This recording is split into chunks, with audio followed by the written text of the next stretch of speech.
अस्सलाम वालेकुम। मैं हूँ आज़म चौधरी और आप देख रहे हैं टेबल टॉक। क्या दुनिया एक बड़ी तबाही के धरने से वापस आ गई है? क्योंकि एक बड़ी खबर आज हमने सुनी कि अब नए हरमज़ को खोलने का फ़ैसला किया गया और ये फ़ैसला ईरान की जानिब से किया गया और इसके अंदर कलीदी किरदार पाकिस्तान ने अदा किया। तेहरान और वाशिंगटन के दरमियान जो एक दरीना कशीदगी थी, अब वो कशीदगी ख़त्म हो रही है, वो बर्फ़ पिघल रही है और दुनिया अमन की जानब बढ़ रही है। क्या ये अमन पायदार होगा? क्या ये अमन हमेशा के लिए कायम रहेगा? ये बड़ा इम्पोर्टेंट एक पहलू है, इस पर भी हम बात करेंगे। इसके साथ साथ इस अमन के बाद पूरी दुनिया की जो आलमी मंडियों और पेट्रोलियम मसनूआत की कीमतों के हवाले से एक नई बहस छिड़ी है, उसकी क्या सिग्निफिकेंस है? क्या आलमी मंडियों में और तेल की जो मसनूआत है उनकी कीमतों में एक बेहतरी का रुझान देखने को मिलेगा? दुनिया के ऊपर जो मईशत के एक सख्ती थी और मईशत के सख्ती को ख़त्म करने के लिए जो पाकिस्तान ने किरदार अदा किया, क्या वो बाराबर साबित होगा? इन तमाम चीज़ों के साथ साथ पाकिस्तान के अंदर एक स्मार्ट लॉकडाउन लगाया गया है। दुकानें बंद की जा रही हैं, कारोबार बंद किए जा रहे हैं। 50% जो गवर्नमेंट एम्प्लॉयज़ हैं उनको वर्क फ्राम होम का कहा गया है। क्या ये बचत पॉलिसी पाकिस्तान की मईशत को सहारा दे सकती है? इसके ऊपर भी हम बात करेंगे। मेरे साथ इन तमाम मौज़ूआत को डिस्कस करने के लिए माहिरीन में जनाब मियाँ सैफुर रहमान साहब हैं, सीनियर तज्ज़ियाकार हैं। साबक सफ़ीर हैं जनाब GR बलोच साहब हमारे साथ। दफ़ाई तज्ज़ियाकार हैं जनाब कर्नल अतर साहब और एक सीनियर तज्ज़ियाकार हैं मिर्ज़ा हमज़ा साहब। बलोच साहब, ये एक बहुत बड़ी डेवलपमेंट है जो आपने हरमज़ को खोलने का ईरान ने ऐलान किया है।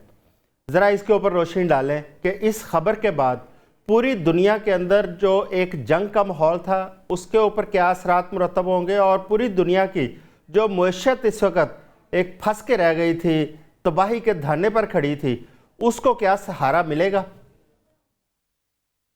शुक्रिया। देखिए, थोड़ा सा पहले तो हम ये देखें कि ये जो स्टेटमेंट आई है, जो कि एक ग्लोबल अहमियत रखती है, मासवाए के उसके अलावा कि जंगबंदी की तरफ पहला टेंजिबल कदम है।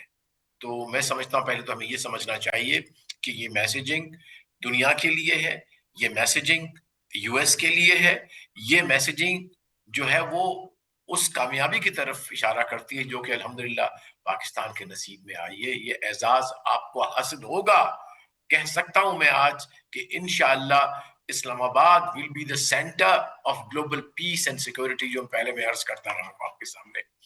तो वो होगा इंशाल्लाह। और इसकी अहमियत इस चीज से साबित होती है कि 20% of gas and 20% of oil goes from state of Hormuz. और इस वक्त भी जब हम बात कर रहे हैं, सैकड़ों, आई थिंक 162, जो लास्ट मैंने पढ़ा था, तकरीबन 200 शिप्स जस्ट इमेजिन कीजिए आप। सिर्फ वो जो मैप जो सैटेलाइट वाला नजर आता है, आप देख लीजिए कि पूरा वहां जहाज आपको नजर आ रहे हैं, बहरी जहाज, जो कि महीनों से, अब 2-2 महीने भी वहां हाँ। रह रहे हैं। तो मैं समझता हूँ ये इससे बड़ी रिलीफ कहाँ होगी, नंबर वन। नंबर टू, जो हम कह रहे थे कि भाई फेस सेविंग चाहिए दोनों साइड्स को, वो भी मिल गया। ट्रंप को कोई अपनी नीचे आने की सीढ़ी चाहिए थी, वो भी उसको मिल गई। और एक tangible tangible confidence building measure. देखिए, किसी भी सुलह के लिए, किसी भी पीस एग्रीमेंट के लिए सबसे अहम चीज होती है कॉन्फिडेंस कॉन्फिडेंस बिल्डिंग मेजर। तो ये फाउंडेशनल है। और ये टेक्नोलॉजी, और बड़ी स्पेशलाइज्ड टेक्नोलॉजी है, जो अल्हम्दुलिल्लाह हमारे मिनिस्ट्री ऑफ फॉरेन अफेयर्स और हमारे commander field marshal Asim Munir साहब, प्राइम मिनिस्टर, और उनकी टीम जो फॉरेन मिनिस्ट्री में, उन्होंने ये तमाम आर्किटेक्चर ऑफ पीस जो है ना, उसको बिल्ड किया। और मैं, सच्ची बात है, I am so proud of it कि उसके समरात नजर आते। वैसे तो बड़े सिनारियो बनते हैं, हमने भी 35-40 साल सिनारियो बनाए, लेकिन इस एक ऐसा सिनारियो जो कि इम्प्लीमेंट किया गया, उसमें मैं समझता हूं कि लीडरशिप का बहुत बड़ा जो है वो अमल दखल भी है, कि वो स्ट्रेटेजिक थिंकिंग है, क्लियर थिंकिंग है कि हमारे अहदाफ क्या है पाकिस्तान के हवाले से, दुनिया में अमन के लिहाज से, इस खित्ते में अमन के लिहाज से। और उसमें कलीदी किरदार अगेन आया, नो हेजिटेशन से फ्रॉम द फ्रंट जो है लीड किया है फील्ड मार्शल साहब ने, अभी भी वहां बैठे हुए जब हम आपसे बात कर रहे हैं, और ये रिजल्ट है उनके इस काविशों का। वहां बैठ के दोनों तरफेन से बात की है, दोनों को इकट्ठा किया है। ये निगोशिएशन की मेराज है। बलोच हम बलोच पढ़ते तो है साहब, निगोशिएशन, आपने आर्ट ऑफ निगोशिएशन, लेकिन ये मेराज है निगोशिएशन के, आजम साहब बलोच साहब जी। आपने और इसको कॉन्फिडेंस बहुत सारे कॉन्फिडेंस बिल्डिंग की सूत्रों बात की में है। पढ़ाया जाएगा, इसको अच्छा, पढ़ाया जाएगा जी। बलोच साहब आपने कॉन्फिडेंस बिल्डिंग की बात किया। एक ट्रस्ट डेफिसिट ईरान के अंदर पाया जाता था, और वो बिला वजह नहीं था, वो सिर्फ इसलिए था क्योंकि अमेरिका ने जब जब उसके साथ कोई वादा किया, कोई मुआहदा किया, अमेरिका ने उसकी खिलाफ वर्जी की, जिसकी सबसे बड़ी मिसाल दोहा का एग्रीमेंट था। क्या वो डेफिसिट अब खत्म हो चुका है? नहीं देखिए, खत्म इस तरह कैटेगोरिकल हम स्टेटमेंट नहीं कर सकते। जिस तरह हम्म। मैंने अर्ज किया कि ये पूरा एक प्रोसेस है। जब हम अमन को प्रोसेस कहते हैं तो उसके फिर सब सिस्टम में और भी प्रोसेसेस हैं, जिसमें मैंने अर्ज किया कि सीबीएम्स हैं। It is not one time, it is hmm. CBMs, S लगा हुआ है, कॉन्फिडेंस बिल्डिंग मेजर्स, और जो कि दोनों तरफ से होंगे। मसलन अब अगर ईरान ने कहा है कि हम इसको खोल रहे हैं, उसके बाद अगला आएगा जी न्यूक्लियर पे क्या बात हो रही है, तो दे एक्सपेक्ट, तवक्का कर रहे हैं अपने दूसरे मुखालिफ से, फरीक से, कि वो उनको भी कॉन्फिडेंस में जो है बिल्डिंग मेजर्स की इंडिकेशन देगा। मसलन जो उनके ऊपर सैंक्शंस हैं, जो उनके पैसे ऑलरेडी फ्रीज हैं। अब चूंकि ये खबरें आहिस्ता आहिस्ता आएंगी, लेकिन इसकी जरूरत इसलिए पड़ी कि पूरी, ये सिर्फ स्टेट ऑफ हॉर्मोज चौक नहीं था, ब्लॉक नहीं हम्म। था, पूरी इकोनॉमी ब्लॉक थी दुनिया की, तो उसको बिल्कुल। ओपन करना था। और आपने सुना कि जैसी स्टेटमेंट आई है, 10% ऑयल की जो है वो कीमत नीचे चली प्राइसेस गई है। नीचे आई हैं, और अब बिल्कुल। उसकी जो कर्नल अतर साहब से आफ्टर जानते इफेक्ट हैं। कर्नल वाला हो तो साहब, सबको पता क्या क्या कौन कौन से ऐसे पॉइंट्स हैं जो आप समझते हैं जिसके ऊपर दोनों जानब से इत्फाक राय पाया गया है, और कौन से भी पॉइंट्स ऐसे रह गए हैं जिसके ऊपर अभी बात करना बाकी है? जी। ये शुक्रिया अरुण सैल साहब, आपने मुझे अपने प्रोग्राम में लिया। तमाम नाजरीन और सामीन को आदाब। चौधरी साहब, आप याद रखें कि आज ये 5 बज के कुछ मिनट पे ये ईरानी वजीर खारजा अब्बास अरक्ची की ये ट्वीट आई थी। उसके बाद फिर उसके 20 मिनट बाद आईआरजीसी का जो चीफ है उसकी क्या ट्वीट आई है, और उसके बाद क्या प्रेसिडेंट ट्रंप की ट्वीट आई है। ये 3 ट्वीट्स आई हैं, जिसके बाद ये सारे मामले खुले हैं। लेकिन ये जो दोनों ईरानी ट्वीट्स हैं, इनमें जरा थोड़ा सा कॉन्फ्लिक्ट है, क्योंकि जो अब्बास अरक्ची की ट्वीट है उसमें वो ओपनिंग की बात कर रहा है, और वो कह रहा है कि एज पर जो हमारा वो रूल्स तय पाए हैं उनके मुताबिक इसको ओपन किया जाएगा। जो हमारा कानून है, हमारी पार्लियामेंट ने पास किया, उसके तहत इसको ओपन किया जाएगा। फिर आईआरजीसी का कमांडर कह रहा है कि जनाब हम सीज फायर की, और हाँ जी, साथ उसने कहा है कि जनाब ये सिर्फ सीज फायर की मियाद तक है। अच्छा। ठीक है, बाकी उसके आगे उसने बात नहीं की है। जो आईआरजीसी वाला है वो कह रहा है कि जी ये हम जिसने भी सीज फायर की वायलेशन की, और जो हमने लेट डाउन की है शरायत इसके ओपनिंग के लिए, उसकी जब भी वायलेशन की तो we will take a very strict action. और उसने अमेरिकन जो शिप्स ब्लॉकेट कर रहे थे उनको बहुत ज्यादा उसको वार्न किया है। प्रेसिडेंट ट्रंप ने इसको वेलकम किया है और कहा कि दिस इज आवर विक्ट्री, और हम I am thankful to the Iran. उसके बाद जो व्हाइट हाउस का स्पोक्समैन है, मैं अभी उसका नाम भूल रहा हूँ, वो उसके मैं अभी ट्वीट भी पढ़ रहा था, उसने कहा जी कि ट्रंप की विक्ट्री है, और उसने वो क्या वो ट्रंप के शादियाने बजाने शुरू कर दिए। तो इसका मतलब है उनको अभी फेस सेविंग मिल गई है, जैसे अभी ये बलोच साहब बता रहे थे। तो इसी तरह की वो फेस सेविंग चाहते थे, ताकि वो अपनी आवाम को बता सकें कि हमें ये सब कुछ है। लेकिन दूसरी तरफ क्या सीबीएम्स थे, सीबीएम्स में जैसे उनकी बात की गई है, तो इसके बदले में इसके साथ एक और खबर भी आई है कि जो $20 बिलियन के इनके असासे फ्रीज किए हुए थे आज से पता नहीं कितने अरसे पहले के, वो सारे के सारे उन्होंने अनफ्रीज किए। ठीक है, तो ये इस तरीके से इनकी सारी जो कॉन्फिडेंस बिल्डिंग मेजर्स हुए हैं। और ये सारी कोशिशें जो हैं, ये आप देख लें हमारे फॉरेन ऑफिस की, जैसे इन्होंने बताया, और हमारे क्या प्राइम मिनिस्टर की, और साथ अपने फील्ड मार्शल साहब जो हैं, फील्ड मार्शल साहब आपको पता है पिछले 2 दिन से ईरान में है। तेहरान में वहाँ उन्होंने ईरानी लीडरशिप के तमाम जो सतून है उन सब से उन्होंने मुलाकातें की हैं। उसके बाद ये आज का ये इस फैसले तक पहुंचे हैं। इसकी ऑलरेडी अप्रिसिएशन प्रेसिडेंट ट्रंप कर रहे थे कि जी प्रोग्रेस बड़ी अच्छी मिल रही है, उसके नतायज अभी ये हमें मिल गए हैं। और अभी ये खबरें भी काफी ज्यादा गर्म हैं इस्लामाबाद में। आपको पता है कि जी के इतवार वाले दिन मुज़ाकरात हो रही हैं। अभी ये नहीं क्लियर हो रहा है कि मुज़ाकरात के लिए किस लेवल की टीमें हैं या प्रेसिडेंट खुद आ रहे हैं या क्या जो कुछ है, वो सारी चीजें जो है वो अभी देखनी है। आज उसके साथ साथ जो क्या वजीर आजम शहबाज शरीफ साहब हैं, ये तुर्की में वो जो अनातोलिया डिप्लोमेटिक फोरम के जो इजलास था उसमें उन्होंने खिताब किया है। और उनकी आज मुलाकात तकरीबन 8 सरबराहान ममलिकत से हुई है, जिनमें उनमें उन्होंने तुर्की के अलावा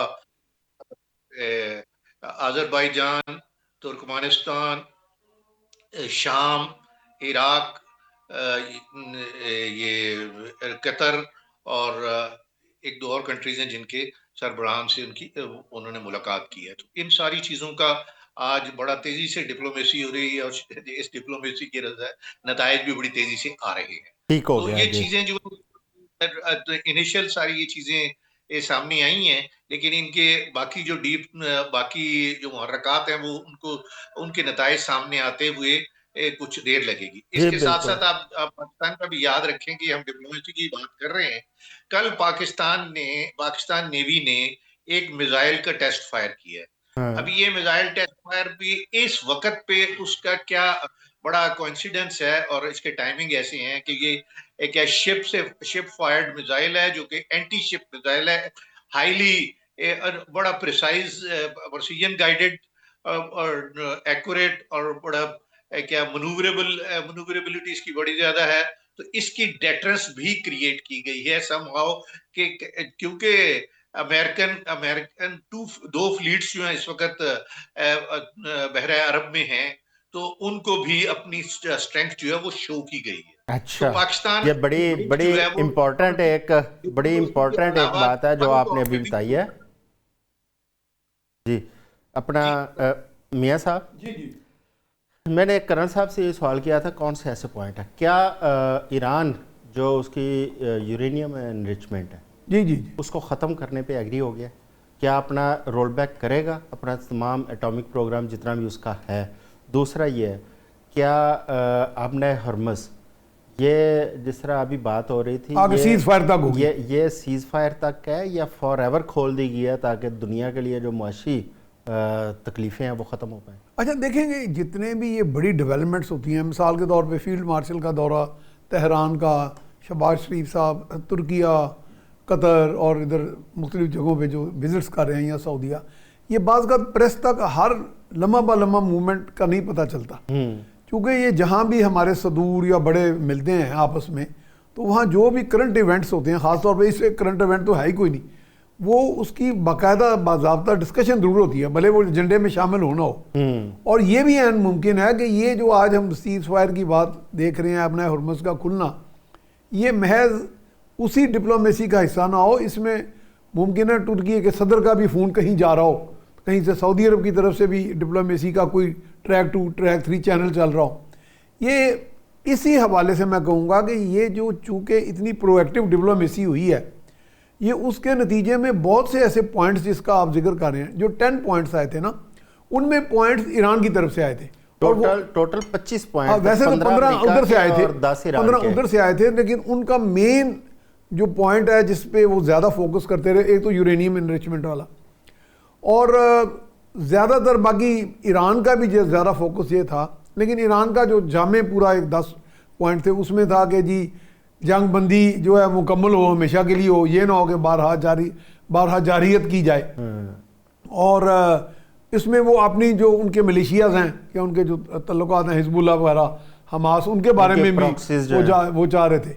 मेरा ख्याल है इससे कुछ मेरी जो मालूमात है, इससे वो या दस्तबरदार नहीं हुए तो कम से कम इसको प्रेस अपॉन नहीं कर रहे। अच्छा, इन चीज़ों को, जिन चीज़ों को वो प्रेस अपॉन नहीं कर रहे थे, ईरान का मकसद ये था कि हमारा पीसफुल पर्पसेस के लिए प्रोग्राम है। और जिस तरह JCPOA में ये चीज़ें तय हो गई थी कि 3.67% यूरेनियम एनरिचमेंट अलाउ कर दिया जाए, जबकि अमेरिका कह रहा था कि 0% पे लाया जाए। मेरे इल्म के मुताबिक ये है कि 3% का जो है मुमकिन है, इस पे अमेरिका अग्री कर गया हो, लेकिन चूंकि अभी खबरें आना बाकी हैं तो ये उनका यानी स्टिकिंग पॉइंट था जिस पे वो कह रहे थे कि यूरेनियम एनरिचमेंट नहीं होगी। लेकिन इस तरह जैसे खामिनाई का एक अपना फतवा भी मौजूद है कि जिसमें उन्होंने कहा था कि ये जो मैस डिस्ट्रक्शन तबाही फैलाने वाले हथियार हैं, इनको ये कुफर है इनको बनाना। तो इसलिए मेरा ख्याल है कि अमेरिका को भी भरोसा करना पड़ेगा ईरान की उस फतवे पे, उनके जो सुप्रीम लीडर हैं। और ईरान का जो स्ट्रक्चर है रूहानी लीडरशिप का और दूसरी नीचे जो टीयर्स हैं, उसको अगर कोई समझेगा तो वहाँ पे वो फतवा या ऊपर ऐलान जो है रूहानी लीडर का, वो ऐसे ही है जैसे कि सुप्रीम कमांडर का एक हुक्म है, जैसे फौजों को एक हुक्म होता है कि आगे बढ़ो या रुक जाओ। तो मेरा ख्याल इस चीज़ को देखना पड़ेगा। बाकी ट्रस्ट ही की बात है कि अमेरिका अगर ये समझता है कि हाँ, इसमें यह है कि सेफ गार्ड्स बनाए जा सकते हैं इंटरनेशनल एटॉमिक एनर्जी नहीं, जिस तरह एजेंसी के बलोच साहब ने बात की थी हाँ, कि CBMs हाँ, अभी उस पर तरतीब दिया जा रहा है और पाकिस्तान का बड़ा एक कलीदी किरदार है नो डाउट। CBMs को बनवाने में, कॉन्फिडेंस उनका आपस में जो बहाल होने में और ट्रस्ट डेफिसिट। हाँ देखिए, पाकिस्तान का क्या किरदार है, लोग बात का ये समझ रहे हैं कि पाकिस्तान का सिर्फ शायद विजिट्स ही हैं कि इधर जाना या उधर जाना या क्या ना भाजी मन जाओ। ये देखिए, जो दो मुतहारब कौमें या दो मुतहारब ग्रुप्स या दो मुतहारब अफराद या ममालिक होते हैं, वो एक एंगर यानी एक गुस्से की कैफियत में होते हैं। एक जारे होता है, एक अपना दिफा कर होता है। दिफा करने वाले को भी एक रद्द-ए-अमल होता है, उसके अंदर गुस्सा होता है या उसको नाराज़गी होती है कि ये क्यों मेरे पे जारियत की गई, हमारा मौक़िफ़ क्यों नहीं समझा गया। तो उसके हवाले से उसमें तीसरे फरीक की हमेशा ज़रूरत होती है कि वो जाके बावर कराए बिल्कुल दोनों कुव्वतों को कि इसमें ना कोई बड़ा है ना कोई छोटा है, इसमें तबाही है। जंग का कोई यानी जंग में कोई मनफियत वाला कोई काम नहीं होता, ना सुकून वाला ना राहत वाला। Everything fair in love and war. हाँ, वो लेकिन ये है कि everything is not fair in love and war. ये आप डिक्टम चेंज हो गया। हमजा साहब, पाकिस्तान ने जो किरदार अदा किया इस सारी जंग को रुकवाने के लिए, बुनियादी तौर पर यह किरदार था अक़वाम मुत्तहिदा का। हाँ, लेकिन अक़वाम मुत्तहिदा था हमें नज़र नहीं आ रही, पाकिस्तान हमें नज़र आ रहा है, पूरी दुनिया को नज़र आ रहा है उसमें किरदार अदा किया। अच्छा, एक नई डिबेट इस जंग के दौरान न्यू वर्ल्ड ऑर्डर की भी शुरू हुई है। क्या यूनिपोलर से मल्टीपोलर्स की तरफ दुनिया बढ़ रही है? और ये जो पुराने इस किस्म के अदारे हैं बैनुल-अक़वामी, जिसमें IAEA और अक़वाम मुत्तहिदा, आप क्या समझते हैं इनका क्या फ्यूचर है? क्या वाकई जो न्यू वर्ल्ड ऑर्डर है वो नाफिज होने जा रहा है दुनिया में? जी बिल्कुल, मैं यही समझता हूँ, क्योंकि आप देखिए कि नेटो को अभी बहुत खतरा रहा है। डोनाल्ड ट्रंप ने बहुत एक्सप्रेस किया कि नेटो ने जो है उनको बड़ा डिसप्लीज किया है। तो एक तो नेटो ऊपर से काफी रिलायंट भी था US सिक्योरिटी के ऊपर, तो अब उनको भी समझ लग गई है, यूरोपियन जितने भी कंट्रीज हैं, कि हमें खुद ही रीआर्मामेंट करनी है। उसके अलावा UN के अंदर अगर आप देखते हैं तो हमें ये आज नहीं बल्कि UN में 2 साल पहले गजा की जब वॉर स्टार्ट हुई है तब से जितनी रेजोल्यूशंस पास करता था वो एक टूथलेस टाइगर है, और उसका कोई पेपर टाइगर कह लें उसको, कि कोई उसका नतीजा नहीं निकला। तो जाहिर सी बात है कि जो फोरम्स हैं इनकी फिर इफेक्टिवनेस जो है वर्ल्ड स्टेज के ऊपर, और जो वीटो पावर है, जिस तरह वीटो कर दिया जाता है, तो ये कोई इतनी इफेक्टिव ऑर्गेनाइजेशन अब रही नहीं है। और वर्ल्ड ट्रेड ऑर्गेनाइजेशन भी टैरिफ्स में देखा गया कि उसका भी कोई वो नहीं है। तो ट्रंप का काफी किरदार इसमें रहा है, प्राइमरीली ट्रंप का, कि ये इनको जो है इन इदारों को कमजोर किया जाए और एक कह लें कि पॉपुलिस्ट गवर्नमेंट की तरफ जो है ना एक मूवमेंट पूरी दुनिया में जो है क्रिएट की जा रही है। आई थिंक नेतन्याहू और ट्रंप के इस हवाले से दोनों के बड़े अलाइंड हैं गोल्स। अच्छा, तो बिल्कुल यकीनन वर्ल्ड ऑर्डर चेंज होगा। ठीक हो गया। अच्छा बलोच साहब, पाकिस्तान का तो जिस तरह आपने पहले ही फरमाया, नो इसमें कोई शक नहीं है कि पाकिस्तान का एक बहुत शानदार किरदार रहा है इस जंग को रुकवाने के लिए। अच्छा, हर मुल्क अपना मुफाद भी देखता है। क्या हम इस दौरान अपने मुफादात का भी तहफ़्फ़ुज़ कर पाएंगे? क्या हम दुनिया से अपने कर्ज़े माफ़ करवा पाएंगे जो हमारे ऊपर इतना बड़ा बोझ है कर्ज़ों का? दूसरा, क्या हमें कश्मीर का इशू हल करवाने के लिए इस मौके का फ़ायदा नहीं उठाना चाहिए?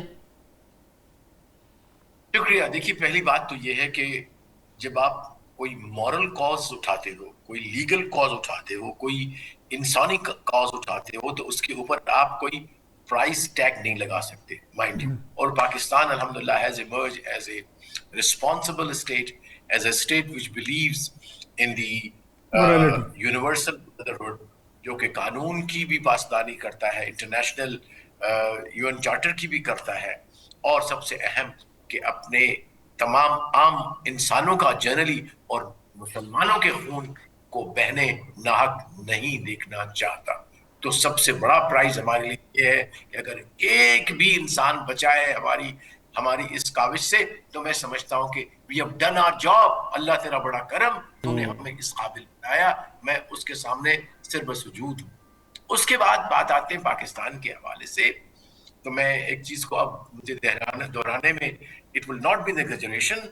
मारकाए हक आपने जीता, आपने मारकाए अमन जीता, और इंशाअल्लाह मारकाए मईशत की तरफ पाकिस्तान जल्द गामजन होगा। और इंशाअल्लाह जो लोग ऐसी बातें कर रहे हैं विद इन ऑल्सो, उनको थोड़ा सा अपने गिरबान में झांकना चाहिए और थोड़ा जो है वो पॉजिटिविटी की तरफ आना चाहिए। अच्छा, और इंशाअल्लाह चौधरी साहब, आप और हम इंशाअल्लाह 6 माह में, साल में फिर बात कर रहे होंगे कि ये कहां से कहां तक आ गए। अल्लाह ताला बड़ा आपकी ज़ुबान मुबारक करे। आप ऑप्टिमिस्टिक होना चाहिए, हमेशा अच्छे की तवक्को करनी चाहिए, बल्कि मैं समझता हूँ कि शर में से भी खैर को तलाश करना चाहिए। अच्छा जी कर्नल साहब, क्या इस सारे अगर मुआहदे हो जाते हैं, ईरान के ऊपर से जो सैंक्शंस हैं वो ख़त्म हो जाती हैं, क्या पाकिस्तान ईरान के दरमियान एक गैस पाइपलाइन का मुआहदा था और वो खटाई में पड़ा हुआ है। दूसरा, पाकिस्तान ईरान से बराह रास्त पेट्रोलियम प्रोडक्ट्स जो है वो नहीं ले सकता। क्या हम गैस मुआहदा वो उसको चला पाएंगे, ब्रेक थ्रू होगा उसमें? और दूसरा, क्या हम ईरान से बराह रास्त जो पेट्रोलियम है उसको इंपोर्ट कर पाएंगे?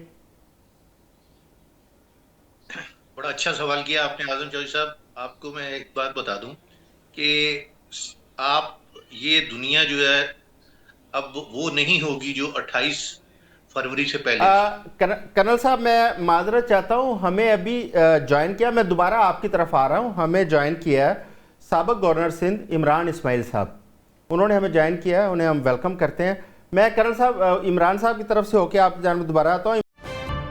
इमरान इस्माइल साहब, हम डिबेट कर रहे थे कि आज जो स्ट्रेट्स ऑफ होर्मुज़ उसको खोलने का ऐलान किया गया और उसकी वजह से क्या ये मुआहदा देरपा होगा, जंगबंदी मुश्किल बुनियादों पर होगी या ये आर्जी जंगबंदी होगी? दूसरा, पूरी दुनिया के ऊपर ये जो एक मुआशी दबाव है, क्या वो ख़त्म हो पाएगा इस मुआहदे के बाद और या स्ट्रेट्स ऑफ होर्मुज़ खुलने के बाद?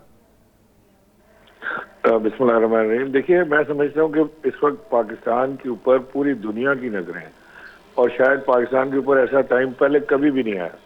और जो सुपर डिप्लोमेसी पाकिस्तान ने ऑफर की है दुनिया को, दुनिया दंग है और हैरान है इस डिप्लोमेसी को देख के कि जिसमें ईरान और अमेरिका को एक टेबल पर बिठा रहे हैं। दूसरी तरफ इसराइल से जंगबंदी फोर्स की है पाकिस्तान ने थ्रू ईरान कि वो लबनान पे जंगबंदी करे तो आगे कहानी चलेगी।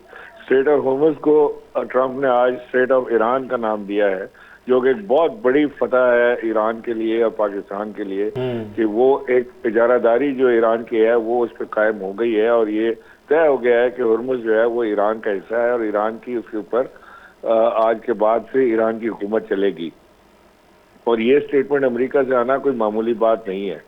मैं समझता हूँ कि जनरल आसिम मुनीर ने जो एक शानदार डिप्लोमेसी का मुजाहरा किया है, उसके नतीजे में जो पाकिस्तान को इस वक्त लाइमलाइट मिली है दुनिया के अंदर और हर Pakistani is proud of it कि जो पाकिस्तान इस वक्त सेंटर स्टेज पर है वो एक बहुत बड़ी चीज़ है। और ये जंग जो आपका सवाल था कि क्या ये जंग आर्जी होगी या ये मुस्तकिल तौर पर होगी, तो आने वाला वक्त बताएगा।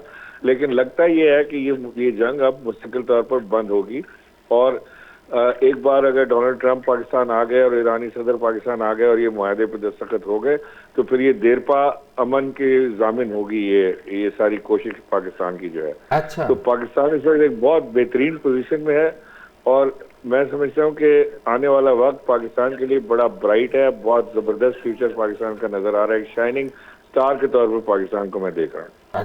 अच्छा, इसमें इमरान साहब ये बताइएगा क्या ये मशरक़ वस्ता के जो ममालिक हैं वो ईरान की जो इस वक्त नज़र आ रही है जारादारी अगर हो जाती है इस खिते में, क्या वो तस्लीम करेंगे इसको? उनका क्या किरदार होगा? उनके पास कोई चॉइस ही नहीं है तस्लीम न तस्लीम। और उनके वालिद मोहतरम ने तस्लीम कर लिया तो उनके पास क्या चॉइस रहेगी। मैं समझता हूँ कि देखिए इस वक्त जो मशरक़ वस्ता में जो अरब ममालिक हैं उनको भी इस वक्त गौर से देखना पड़ेगा कि इस वक्त दुनिया तब्दील हो रही है। तो ये पुराना वाला वक्त और मामला नहीं रहा। अब बात खुलकर सामने आ गई है। वो जो अमेरिकन लैंग्वेज में कहते हैं there is a new kid in the block. तो वो new kid in the block जो है वो ईरान उभर के आया है, पाकिस्तान उभर के आया है और दुनिया इसको तस्लीम भी कर रही है। तो उनको भी अपने आप को एडजस्ट करना पड़ेगा, अपनी डिप्लोमेसी, अपनी फॉरेन पॉलिसीज को उनको अकॉर्डिंगली एडजस्ट करना पड़ेगा। इसके अलावा सर्वाइवल नहीं है अब। बिल्कुल ठीक है, बहुत शुक्रिया। इमरान इस्माइल साहब हमारे साथ थे। मैं कर्नल साहब आपकी जानिब वापस आता हूँ। माजरत मैंने आपको उस वक्त टोका। मैं गैस पाइपलाइन और ईरान से मुमकिना हमारी जो पेट्रोलियम मसनूआत की तजारत है उस पर हम बात कर रहे थे। जी चौधरी साहब, बात ये है, मैं जैसे कह रहा था कि 28 फरवरी से पहले जो दुनिया थी और जो अब जंगबंदी के बाद, सीज फायर के बाद दुनिया बिल्कुल मुख्तलिफ चेंज हो जाएगी। आप देखिएगा कि जैसे पहले भी जिक्र किया गया है कि अब दुनिया यूनिपोलर नहीं है, मल्टीपोलर हो चुकी है। अब मल्टीपोलर में नई ताकतें जो हैं वो चाइना और रशिया, अमेरिका को उन्होंने मुकम्मल तौर पर पिछाड़ दिया है और वो सामने आ गई हैं। और इसके साथ साथ जो रोल जो दो और ताकतें हुआ करती थी, फ्रांस और ब्रिटेन, उनकी भी अहमियत कम हो गई है। आपने इस पूरे मामले में देखा होगा कि अभी उनको किसी ने नहीं पूछा, फ्रांस और ब्रिटेन को, कि ये जो अब ये सारी ये जंगबंदी के सिलसिले में जो ये हो रहा है सारे चीज, इसमें पाकिस्तान सारा किरदार अकेले अब निभाया है और उसका असर था जो उसने पूरे वेस्ट एशिया और साउथ एशिया में एक दिखाया है और उस असर से ये सारी चीजें सामने आ रही हैं। पाकिस्तान के ताल्लुकात तमाम मुल्कों के साथ ठीक हैं इस वक्त सिवाय इंडिया और इजराइल के। तो वो चीजें सारी सामने आ रही हैं और ये अभी इसी तरीके से देखी जाएंगी। यहाँ मैं एक बात और जो अब आपको बताना चाहता हूँ, जो जिसको पाकिस्तान को जो फायदा होगा वो ये है कि ईरान की जो क्या मुख्तलिफ ट्रांजेक्शन और ट्रेड थी यूएई के साथ बिफोर द वॉर, वो $45 बिलियन प्लस थी। जो भी ईरान की ट्रांजेक्शन होती थी वो थ्रू यूएई हो रही थी, दुबई के थ्रू हो रही थी। और ये ईरान की जो क्या ब्लैक इकोनॉमी जो चल रही थी वो यूएई के थ्रू चल रही थी। अब वो सारी इकोनॉमी बंद हो गई है और वो सारी की सारी उसमें चलना है, ये सब अब डाइवर्ट होगी पाकिस्तान और इकोनॉमी की तरफ, पाकिस्तान और ओमान की तरफ। ये इसमें हमें कोई शक नहीं होनी चाहिए। जो भी ये चीजें थी यूएई की तरफ और बहरीन की तरफ वो खत्म हो चुकी है। ये अब ईरान ने जो कुछ भी इसको डाइवर्ट करना है हमारी तरफ। तो कर्नल साहब हम इसको कह सकते हैं कि ब्लैक से व्हाइट की तरफ वो कन्वर्ट हो रहे हैं उनकी इकोनॉमी। हाँ, ऑब्वियसली उसने व्हाइट की तरफ कन्वर्ट होना है पहले, क्योंकि वो सारे के सारा थ्रू जो कर रहे थे, सारे उधर जो बैठे यूएई में थे उनके थ्रू कर रहे थे। अब वो सारे के सारा ओपनली वो करेंगे और ओपनली जब ताल्लुकात पाकिस्तान के इतने अच्छे हुए हैं तो उन्होंने पाकिस्तान की तरफ डाइवर्ट करना ही करना है और वो पाकिस्तान को इस ओपनिंग को करना है, कैपिटलाइज करना है। उसके बाद दूसरी चीज ये है कि जो अभी सैंक्शंस लिफ्ट होगी इस माहिदे के क्या कहते हैं नतीजे में, वो उस सेक्शन में जो सबसे पहली चीज सामने आएगी वो यही होगी कि जो ऑयल सप्लाई टू पाकिस्तान और ये लैंड रूट है ये खुलेंगे। आप देखिए उन्होंने ये जो अभी गब्ड वाला रूट खुला है बलूचिस्तान जा रही है तुर्कमेनिस्तान से, उससे हमने ट्रेड शुरू की है। उसके करीब ही पाइपलाइन लाके उन्होंने जो तकरीबन 300 मीटर उससे पीछे क्या पाइपलाइन जो है वो बिछाई हुई है ईरान ने। और ईरान कह रहा है कि पाकिस्तान के अंदर बिछाने के लिए हमें 6 महीने दें, हम सारी पाइपलाइन पाकिस्तान के लिए आगे बिछा देंगे टुवर्ड्स पोर्ट और बाकी चीजें। और जो आप ये देख रहे हैं कि सऊदी अरब कह रहा है $10 बिलियन की हम रिफाइनरी के लिए आपको वो प्रोजेक्ट शुरू कर रहे हैं इधर, तो वो आप देखिए ये सारी चीजें इससे इंटरकनेक्टेड है। अगर ये सैंक्शंस उठती हैं तो आप देखें पाकिस्तान को कितना फायदा है। इसी पाइपलाइन ने फिर नॉर्थ में सी पैक के साथ जुड़ते हुए उधर चाइना की तरफ जाना है। ठीक हो गया कर्नल साहब, बिल्कुल ठीक है। अपना जी मियां साहब, हमजा साहब, मियां साहब, क्योंकि GR बलोच साहब की कुछ मसरूफियत है, मैं चाहूँगा कि जाने से पहले मैं उनसे एक आध क्वेश्चन और कर लूँ जी आर बलोच साहब, मेरा आपसे भी यही सवाल है, क्या पाकिस्तान की जो पाकिस्तान और ईरान की गैस पाइपलाइन है, चले गए हैं? अच्छा चले मियाँ साहब। अच्छा, शेर अफजल मरवा साहब ने हमें ज्वाइन किया। शेर अफजल मरवा साहब वेलकम। अभी हम बात कर रहे हैं ये जो आपने हरमज़ को खोला गया है और पूरी दुनिया के अंदर जो इस वक्त मुआशी दबाव था वो भी ख़त्म होने जा रहा है। बात यह है शेर अफजल मरवा साहब, क्या पाकिस्तान इसमें से, पाकिस्तान का इसमें कोई शक नहीं बहुत बड़ा किरदार है, एक तारीखी किरदार अदा किया है इस जंग को रुकवाने के लिए। क्या पाकिस्तान को अपना फ़ायदा भी हासिल कर पाएगा? जिस तरह के पाकिस्तान के ऊपर बहुत सारे कर्जे हैं, ये इसमें कोई बाउंडिंग नहीं है, लेकिन इखलाकी तौर पे क्या पाकिस्तान को कोई ऐसी सपोर्ट मिलेगी कि इन कर्ज़ों से कोई निजात मिले, या इसके साथ साथ हमारा कश्मीर का मसला हल हो, या पाकिस्तान ईरान जो पाइपलाइन है वो गो थ्रू हो पाए? बहुत शुक्रिया। देखिए, ये बज़ाते खुद ही बहुत बड़ी बात है कि पाकिस्तान को ये एजाज़ हासिल हो रहा है कि एक ऐसी जंग जो दुनिया को तीसरी आलमी जंग की तरफ ले जा रही थी, उसके इब्तिदा में तातुल और अब जो है एक फाइनल सेटलमेंट की तरफ जो है जो फरीकेन हैं उनको लेकर जा रहा है। एजाज़ ये भी हासिल हुआ कि मुज़ाकरात भी यहाँ पे हुए और दुनिया में बहुत सारे ममालिक जो हैं उनको शायद जेलसी फील होगी कि all of a sudden Iran का पाकिस्तान पे एतमाद करना। दूसरी तरफ ईरान खिते में बहुत से ममालिक पे जो है मिसाइल भेज रहा है या ड्रोन जो है मार रहा है, और इसी वक्त पे अमरीकी इंतज़ामिया का और इनके एलाइज का पाकिस्तान पे एतमाद करना। मेरा ख्याल है कि हर चीज़ में हमें फ़ायदा नहीं ढूंढना चाहिए। बाज़ औक़ात बाज़ अवामिल या कारहा जो हैं वो इंटरनेशनल कम्युनिटी में कौमों की इज्जत बनाने के लिए भी होती है, और अगर इसमें हम अपना फ़ायदा ये ढूंढे कि हम इसकी इवज़ कोई फ़ायदा तलाश करें, तो मेरा ख्याल ये है कि शायद जो पाकिस्तान की क़यादत है उनकी हमीयत भी ये गवारा नहीं करेगी। अलबत्ता अगर पाकिस्तान ईरान गैस पाइपलाइन जो है, अगर ये रिस्ट्रिक्शंस जो कतगने हैं ईरान पे लागू हैं और वो रिलैक्स होती है और इसके नतीजे में पाकिस्तान ईरान गैस पाइपलाइन और साथ में पाकिस्तान अगर ईरान से तेल खरीद सके, तो ये इससे बढ़ के कोई फायदा जो है हमें दरकार नहीं है, क्योंकि ईरान में जो तेल अगर पाकिस्तान को आजकल जो पड़ रहा है, ईरानी तेल जो चमन के रास्ते से या तफ्तान के रास्ते से आता है, आपको सुन के हैरत होगी कि वो लीटर क्वेटा की मार्केटों में 76 रुपए पे बिकता है। अच्छा, तो लिहाजा हम अंदाजा कर सकते हैं। इसी तरह ईरान से ब्लैक में जो सरिया आता है, यहाँ पाकिस्तान में 2,48,000 रुपए टन हो गया है। जो ईरानी सरिया है उसकी क्वालिटी भी बहुत अच्छी है और वो 1,53,000 रुपए पे टन है। अच्छा। इसी तरह ईरान का सीमेंट जो है हमारे बेस्ट वे सीमेंट से ज्यादा अच्छा है। अब जो पाकिस्तान और अफगानिस्तान के मामलात जो हैं वो मुश्किल में पड़ गए हैं, तो जो गोश्त, जानवर, सीमेंट, सरिया जो पाकिस्तान से जाया करता था, अब वो ईरान जो है उनके साथ उन्होंने अपनी सरहदें खोल दी। मेरी कल सफीर से मुलाकात हुई, अफगानिस्तान के सफीर से, और उन्होंने बताया कि ये इस जंग को हमने अपॉर्चुनिटी के तौर पे इस्तेमाल किया है। ना हमारे यहाँ कोई मईशत पे कोई असर पड़ा है, ना हमने कोई तेल महंगा किया है, बल्कि उल्टा ईरान के रास्ते तिजारत की वजह से हमें बहुत ही ज्यादा फायदा उठाना पड़ा है। अच्छा। मैं ये समझता हूँ कि अबनाए हुर्मुज़ का खोलने का सेहरा अगर पाकिस्तान के सर पे जाता है, तो आइंदा आने वाले दुनिया में और अगर इस तरह तसादुम होते हैं तो लोगों की नजरें पाकिस्तान की तरफ उठेगी। और अगर यहाँ अमन आ जाता है, अमन से मुराद ये है कि ईरान का मसला देर पा बुनियादों पे हल होता है और ईरान की रिस्ट्रिक्शन खत्म होते हैं, तो मेरा ख्याल ये है, अभी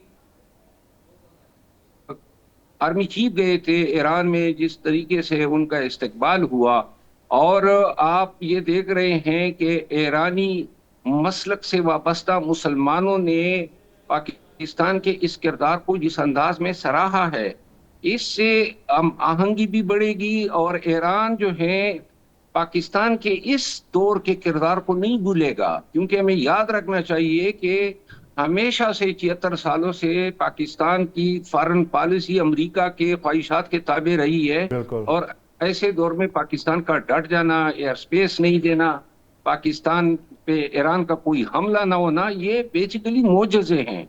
मैं बिल्कुल कतईन ये तवक्को नहीं कर रहा था कि ये एस्टेब्लिशमेंट और हुकूमत इतनी स्टैंड करेगी, लेकिन इस पे सफाइश इनकी जरूर बनती है। और मैं देख रहा हूं कि अगर अमन आ जाता है तो पाकिस्तान जो है ईरान से अपने इतने इक्तिसादी मसाइल हल कर सकता है कि मरवत साहब, मरवत साहब, पाकिस्तान और ईरान के इसके रिलेशंस तो अल्हम्दुलिल्लाह बेहतर होने जा रहे हैं। पाकिस्तान और अफगानिस्तान का रिलेशंस के हवाले से क्या फ्यूचर देख रहे हैं? देखिए, पाकिस्तान और अफगानिस्तान के रिलेशंस जो हैं, इस हवाले से कोई संजीदा बातचीत नहीं हो रही है। यानी कोई बादियों नजर में हमें नजर नहीं आ रहा है कि हुकूमत या अफगान हुकूमत के कोई डेलीगेशन जो है हाई लेवल वो कोर इश्यूज पे बात करे। पाकिस्तान का मसला बड़ा जेन्युइन है कि तश्कीलें वहां से आती है और यहाँ हमारे यहाँ दहशतगर्दी का बाइस बन जाती है, जान ही नहीं छूट रही है। अब मैंने जिस तरह अर्ज किया कि कल अफगानिस्तान के सफीर साहब से मेरी मुलाकात हुई और मैंने उनसे भी ये सवाल किया कि भाई पाकिस्तान से जब अफगानिस्तान और पाकिस्तान जो कॉरिडोर था इक्तिसादी और जो अफगान ट्रेड थी, 2023 में पाकिस्तान को $7 बिलियन जो है उससे आमदन हुई थी। तो लिहाजा हम भी अफगान ट्रांजिट रूट्स को बंद करने से माशी तौर पे नुकसानात उठा रहे हैं। दूसरी बात यह है कि सेंट्रल एशिया तक जो हमारी गुड्स जाया करती थी वो भी बिल्कुल बंद हो गई है। तीसरी बात यह है कि अफगानों पे पाकिस्तान के अंदर जो है जमीन तंग कर दी गई है और अफगान हुकूमत इससे बहुत ही परेशान है। अच्छा। मैं ये समझता हूं कल उनको सुनने के बाद कि अफगान हुकूमत पाकिस्तान को ये गारंटी देने को तैयार है कि हम ये जो टीटीपी के हवाले से इल्जामात हैं उसका जो भी मैकेनिज्म आता है हम इसका तदारुक करना चाहते हैं। इसके लिए बेहतर ये होगा कि हुकूमत पाकिस्तान और हुकूमत अफगानिस्तान जो है वो बजाय इसके कि वजारत खारजा के लेवल पे डायलॉग करें, इसको जरगे की शक्ल में अवाम के सामने रख दें। दोनों ममालिक के खैबर पख्तूनख्वा के अवाम को भी पता लगेगा कि अफगान हुकूमत जो है, क्योंकि दहशतगर्दी से इमीडिएट मुतासरा सूबा खैबर पख्तूनख्वा है। बिल्कुल। और खैबर पख्तूनख्वा में बहुत से लोगों का खून बहा है, तो लिहाजा अगर जरगे के सामने बात आ जाती है कि क्यों आप हमारे साथ कर रहे हैं और अगर वो इसका अजाला नहीं करते हैं तो फिर यही खैबर पख्तूनख्वा के अवाम होंगे जो अफगानिस्तान को अच्छी तरह हैंडल कर सकेंगे। लेकिन अगर ये अवामी सतह पे ये टर्म्स डिस्कस होते हैं और ये हल निकाला जाता है कि आइंदा पाकिस्तान की तरफ कोई तश्कील नहीं होगी, कोई क्रॉस बॉर्डर टेररिज्म को फैसिलिटेट नहीं किया जाएगा, तो मेरा ख्याल ये है कि अफगानिस्तान की जंगें तारीख में 3 हुई है। एक जंग इनकी अंग्रेजों के साथ हुई, एक जंग रूस के साथ और एक जंग इन्होंने अमेरिका के साथ लड़ी। मेरा ख्याल ये है कि हमें बिरादर इस्लामी मुल्क होने की हैसियत से इतनी तवील बॉर्डर डिफरेंट लाइन शेयर करने की वजह से और बाहमी सकाफत, तो हमें इस बिरादर इस्लामी मुल्क के साथ अगर हमारे इन चीज़ों का अजाला होता है तो ताल्लुकात को नॉर्मलाइज करना चाहिए और ट्रेड को दोबारा रिज्यूम करना चाहिए। बहुत अच्छी मस्बत बात की, बहुत शुक्रिया शेर अफजल मरवत साहब, आपका आपने टाइम दिया। अब हम बात करेंगे मियां साहब। अच्छा तज़किया दिया। नहीं, शेर अफजल मरवत साहब ने बड़ा बड़े आर्टिकुलेट है वैसे, मैं सुन रहा था। मियां साहब, पाकिस्तान ने एक स्मार्ट लॉकडाउन मुतारफ करवाया। जी, क्योंकि मईशत के ऊपर एक दबाव, पेट्रोलियम मसनूआत की कीमतों में इजाफा। अच्छा, पिछले दिनों पेट्रोल की कीमतों में गवर्नमेंट ने कमी की, खुसूसन डीजल की कीमत में 100 रुपया कमी की और पेट्रोल की कीमत में नहीं 100 रुपया था ना। अच्छा, तो लान शहबाज शरीफ साहब ने 135 को दिया। पेट्रोल की कीमत में 12 रुपए कमी की, लेकिन उसकी वजह से कोई अवाम को फायदा नहीं पहुंचा। आप देखें जितनी कीमतें बढ़ चुकी थी वो वहीं की वहीं हैं। अच्छा, आप क्या समझते हैं ये लॉकडाउन जो है ये इस मईशत को सहारा देने के लिए कोई सपोर्टिव साबित हो सकता है? मेरा ज़ाती ख्याल है कि दुनिया में जो अच्छा कामयाब मुआशी मॉडल है वो है कि हुकूमतों की मार्केट इकोनॉमी में कम मुदाखलत का है। यानी जितनी मुदाखलत या जितनी सख्ती आप करेंगे या पाबंदियां लगाएंगे, स्मार्ट लॉकडाउन करेंगे या लॉकडाउन, तो मईशत जो है, मईशत का पहिया चलेगा तो मईशत मुल्क को भी मुस्तहकम करेगी। यानी कि मईशत अगर तजारती सतह पे है, इनफरादी सतह पे है, वो फिर जाके कलेक्टिव सतह पे मुल्क की मईशत को फ़ायदा पहुँचाती है। जैसे कहते हैं ना टर्नओवर, यानी चेंजिंग हैंड्स। तो पैसा जब चेंजिंग हैंड्स करता है तो वो मुल्क का पहिया इकोनॉमिक इंजन चलता है। अच्छा, मेरा ख्याल है कि इसका हम कॉस्ट बेनिफिट कोई निकाल नहीं पाएगी, यानी नफ़ा नुकसान का जो मुवाजना है तकाबली ज़्यादा, वो हमारे एक्सपर्ट्स हुकूमत में जो बैठे हैं वो नहीं कर पाए कि जी ज़्यादा फ़ायदा है या ज़्यादा नुकसान है। मेरी दानिस्त में ज़्यादा लॉकडाउन से मईशत जो है वो स्क्वीज़ हो जाती है। तो जब स्क्वीज़ होगी, तो पैसे की रेल बिल जब तक स्क्वीज़ हो जाएगी तो मईशत जो है ना ज़बू हाली का शिकार रहेगी। अच्छा, मेरा ख्याल हुकूमत को इसमें मदाखलत कम और मार्केट फोर्सेस को अपना करना है। ठीक है, रेगुलेशन दुनिया में होती है, ये नहीं है कि रेगुलेशन का भी कोई एक थोड़ा सा मेरा ख्याल है टाइम फ्रेम देना चाहिए कि जैसे अब कहा जा रहा है जी 6 बजे दुकानें बंद कर दें, 8 बजे कर दें। हमारा अपना कल्चर है, अगर हम अमेरिका को या यूरोप को फॉलो करेंगे जी वहाँ 6 बजे रात को बिल्कुल ही खामोशी तारी हो जाती है। मेरा ख्याल हमारा कल्चर डिफरेंट है, हमने अपने कल्चर के साथ चलना है, उसमें एडजस्टमेंट की जा सकती है।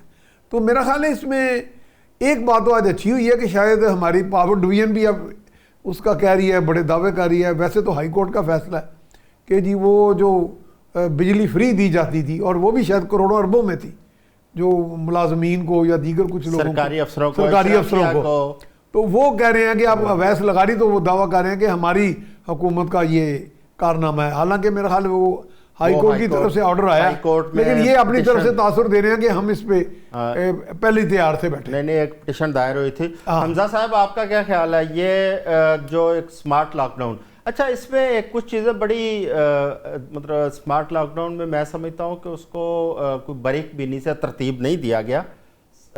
जिस तरह के दुकानों का टाइम 8 बजे तय किया गया, फार्मेसीज, हॉस्पिटल्स, पेट्रोल पंप, उनको खुला रखने की इजाज़त दी गई। अच्छा, जो स्पोर्ट्स एक्टिविटीज़ हैं, मसलन हमारे यहाँ पे एक्सरसाइज के लिए जिम है, उनका कोई जिक्र नहीं है नोटिफिकेशन के अंदर, लेकिन 8 बजे पुलिस बंद कराने के लिए पहुंच जाती है। दीगर स्पोर्ट्स एक्टिविटीज़ हैं उनके ऊपर भी, जो इंडोर स्पोर्ट्स हैं उनके ऊपर भी पाबंदी है, लेकिन नोटिफाई नहीं किया गया।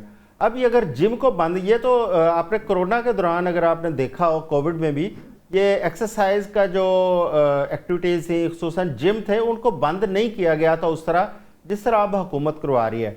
क्या ये जिम्स को बंद करके, दुकानों को बंद करके हम इस तरह अपनी बचत कर पाएंगे? देखिए जी आजम, ये है कि 6 अप्रैल को डॉन में आर्टिकल आया था, इसमें उन्होंने बताया था कि 26 दिन का हमारे पास तेल है। मेजॉरिटी आपकी जो बिजली बनती है पाकिस्तान में वो पेट्रोलियम सोर्सेज हैं। हाँ, ठीक है, आज मैं बल्कि एक और जगह पर भी था और मैंने एक कॉलम भी लिखा इस पे कि 11 दिन की बिजली अभी आपके पास मौजूद है, और जो है ना 11 दिन के तेल आपके पास मौजूद है, क्योंकि 21 अप्रैल तक सीज फायर था। अभी हम सीज फायर की सिचुएशन में चल रहे हैं।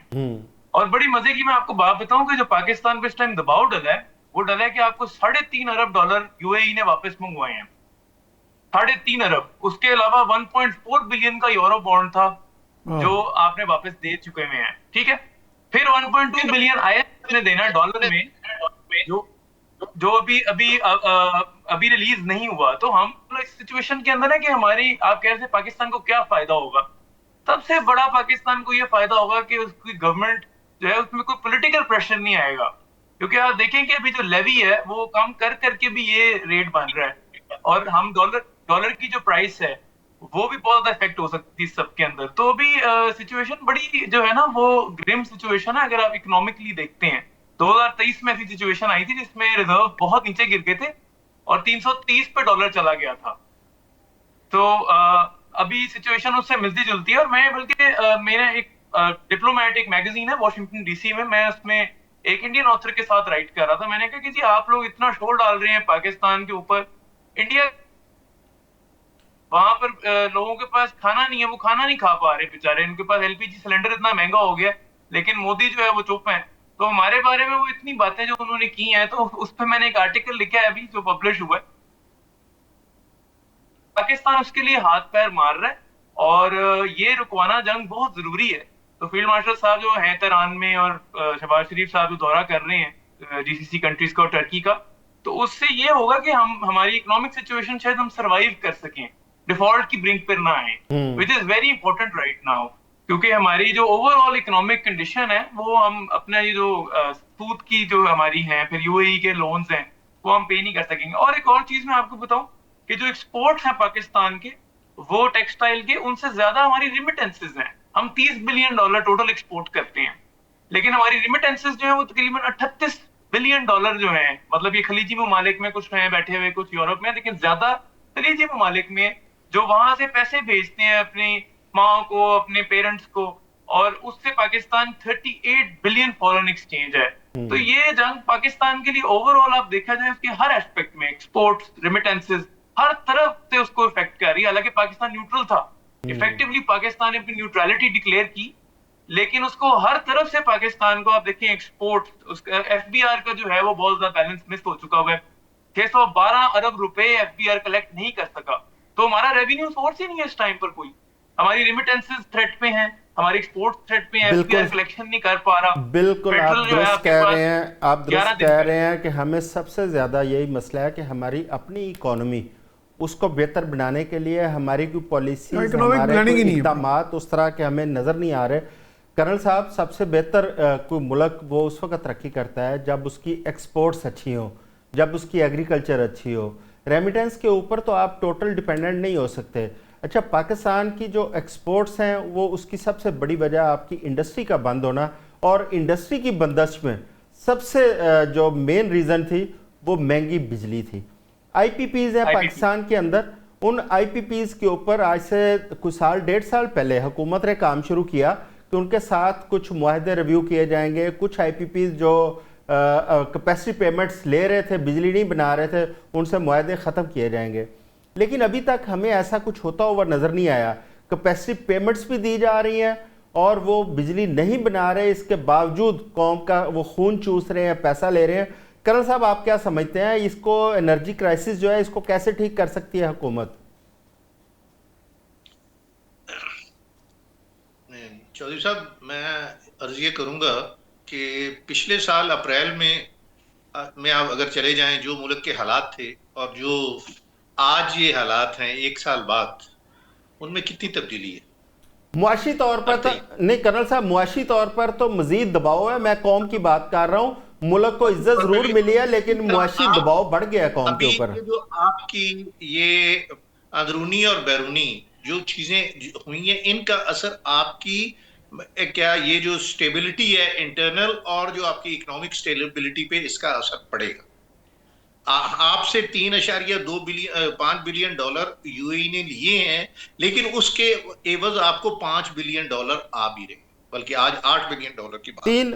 3 बिलियन का फौरी तौर पे कहा जा रहा है जो सऊदी अरब हमें देने जा रहा है, और 2 बिलियन का शायद ऑल ओवर मेरा ख्याल है। हाँ, अभी फोर्स मेजर चल रही हैं, ये चीजें ऐसी हैं, आपके हालात ऐसे आए हैं जिससे आपकी ये इनस्टेबिलिटी जो है इन फील्ड्स में चल रही है। लेकिन आप याद रखें कि आपके मुल्क की इकोनॉमिक क्राइसिस इतने नहीं है जो बाकी मुल्कों के हो रहे हैं। बाकी दुनिया के हालात को भी इन कंपैरिजन आप अपने जहन में रखें। इस वक्त जो तेल है, तेल की कंडीशन ऑयल की और गैस की है, आपके मुल्क में कोई इतनी ज्यादा आपकी शॉर्टेज नहीं हुई है। अगर आपको थोड़ा बहुत उन्होंने कहा है कि आप ये अपनी क्या कहते हैं कट डाउन करें क्या बिजनेस एक्टिविटीज और बाकी मार्केट प्लेसेस, तो उसको इतनी कुछ ज्यादा बात नहीं है। उस पर हम वैसे ज्यादा इतना शोर मचाने की हमें आदत है, हम मचा रहे हैं। लेकिन आप जरा बाकी कंट्रीज को भी तो देखिए ना, उनके पास जो शिपमेंट अभी 200 शिप जो ऑयल टैंकर खड़े हैं गल्फ में, ये किसी कंट्री में जाने थे, ठीक है ना। तो उन मुल्कों के अभी तक रिजर्व्स एग्जॉस्ट हो गए हैं, उनकी क्या हालत है, वो कहां से ले रहे हैं, उनके पास है नहीं, वो बिल्कुल एंड पे पहुंच गए। तो उनका भी कभी आप जाके कंपैरिजन देखिए, तो मैं उनकी मीशत का क्या हाल हो रहा है। तो ये इतनी बात, मैं ये बातें आपकी सुन रहा हूँ, सारी कह रहे हैं कि जी वो पता नहीं क्या बदहाली होगी, लाइन में ऐड करूंगा, कोई बदहाली नहीं, ठीक है। लेकिन एक बात मेरी याद रखें, आज तेल की कीमत 10% नीचे आई है ये हॉर्मज़ खुलने के बाद। अभी आज 86 पे डॉलर पे आ गया बैरल, ठीक है। और जिस दिन 28 मार्च थी, उस दिन जो बैरल हम परचेजिंग कर रहे थे 67-68 पे, अगर ये नीचे और आ जाता है तो आपको डेफिनेटली गवर्नमेंट रिलीफ देगी। ये रिलीफ जो है आपका अभी जो 100 रुपया ऊपर गया हुआ है, थैंक यू वेरी तो much, thank you very much colonel Attar Rahman साहब, जनाब मियाँ सैफुर रहमान साहब, जी.आर. बलोच साहब, मिर्ज़ा हमज़ा साहब, तमाम मेहमानों का बहुत शुक्रिया। देखिए, पाकिस्तान की इकॉनमी उसको मुस्तकिल बुनियादों पर दुरुस्त करने की ज़रूरत है। इसमें कोई शक नहीं है कि पूरी दुनिया इस वक्त मुआशी तौर पर दबाव का शिकार है, लेकिन पाकिस्तान की जो एक्सपोर्ट्स में कमी हुई है, पाकिस्तान की एग्रीकल्चर में जो इस वक्त इन्हतात नज़र आ रहा है, इसको ठीक करना हमारी हुकूमत वक्त की ज़िम्मेदारी है। इसके साथ साथ मैं हुकूमत से जाते जाते ये भी एक अपील करूँगा, दरख्वास्त करूँगा कि स्मार्ट लॉकडाउन करें, उन बुनियादों पर करें कि आम आदमी, गरीब आदमी वो मुतासर ना हो। जो छोटा कारोबारी है, छोटा जो रेडीबान है, कम से कम उसके बच्चे वो भूखे ना सोएं। इसके साथ साथ जो स्पोर्ट्स एक्टिविटीज़ हैं, बिलखसूस इंडोर स्पोर्ट्स हैं, जो जिम है, एक्सरसाइज जिम है, उनको भी आपने अगर बंद कर दिया, क्योंकि बहुत सारे लोग हैं जो शाम के वक्त जाते हैं, एक्सरसाइज करते हैं और हेल्दी एक्टिविटीज़ वहाँ पे की जाती हैं, तो हुकूमत ने या हमारी पुलिस ने या अदारों ने उनके ऊपर पाबंदियाँ आयद कर दी हैं। इसको भी देखने की ज़रूरत है। आज के लिए बस इतना ही। कल दोबारा आपकी खिदमत में हाज़िर होंगे जंग की ताज़ा तरीन सूरत हाल या अमन की ताज़ा तरीन सूरत हाल लेके। अपना ख्याल रखिएगा। अल्लाह हाफ़िज़।